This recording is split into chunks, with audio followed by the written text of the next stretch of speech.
Je tu nový týždeň a vy počúvate Náskok, marketingový podcast, kde si zhrnieme to najpodstatnejšie z kampaní, nástrojov, AI trendov a dátového sveta. Buď v obraze a získaj potrebný náskok. Analýza 2 miliónov LinkedIn príspevkov odhalila, že frekvencia postovania výrazne ovplyvňuje dosah. Publikovanie 2 až 5 krát týždenne zvyšuje zobrazenia o 1000, 6 až 10 krát o 5000 a viac ako 11 krát týždenne o viac ako 16 000 zobrazení na príspevok.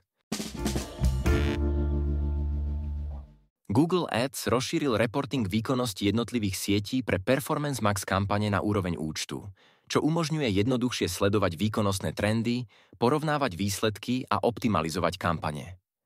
Táto zmena poskytuje marketérom lepšiu prehľadnosť v tom, ako sa Performance Max kampaniam darí v jednotlivých sieťach a naznačuje ďalšie možné vylepšenia reportovania v budúcnosti.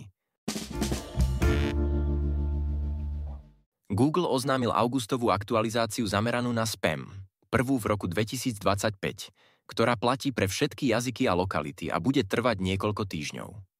Marketéri by mali sledovať potenciálne zmeny v organickom vyhľadávaní a dopad na organickú návštevnosť v dôsledku tejto aktualizácie.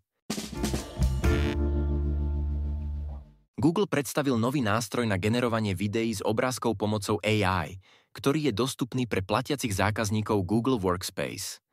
Tento nástroj umožňuje transformovať fotografie produktov na 8-sekundové videoklipy so zvukom, čo uľahčí vytváranie pútavého video obsahu na podporu produktov.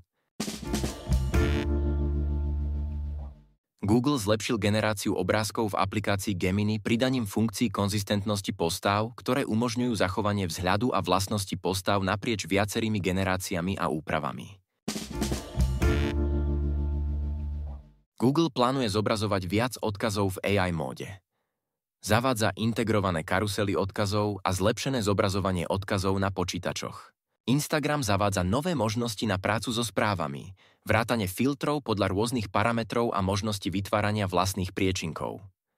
Funkcie budú dostupné pre profesionálne účty a osobné účty s viac ako 100 000 sledovateľmi, keďže správy sú najčastejšie používanou funkciou aplikácie.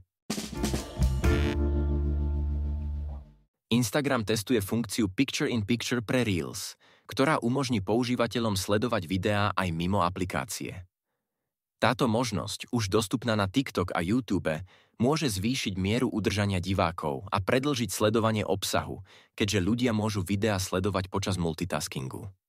Funkcia je momentálne testovaná u malého počtu používateľov.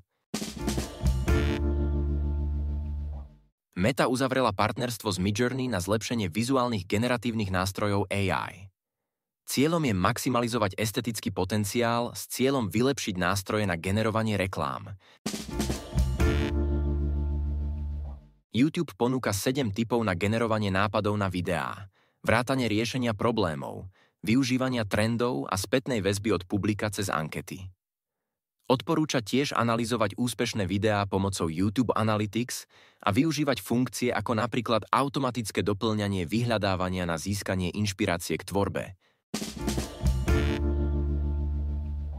To je na dnes všetko. S ďalšou várkou online noviniek sme tu pre vás opäť o týždeň.